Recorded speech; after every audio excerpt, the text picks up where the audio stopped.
So ayun nga mga idol, no, so magandang tanghali sa inyo mga idol. So may ginawa pala tayong trap mga idol, yun, no, bagong trap.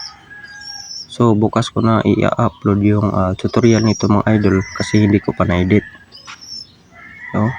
Ito pala yung napakasimple lang na trap to mga idol.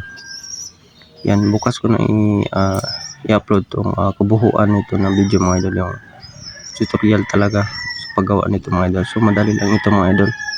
So tested ko na rin ito. Marami na rin akong nahuli nito na trap mga idol. Yan, no.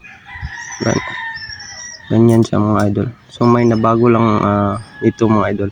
Kunti lang mga idol. May nabago. So like at paki-share naman ng video natin mga idol, no. So marami ring salamat sa nagpalo sa atin mga idol. So maraming salamat sa suporta niyo mga idol. At saka sa silent viewers din natin mga idol, no? So maraming salamat sa inyo.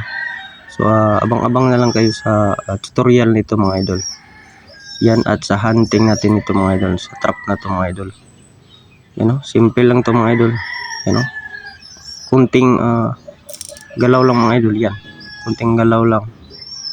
Sa tingin ko effective rin ito sa ibon mga idol.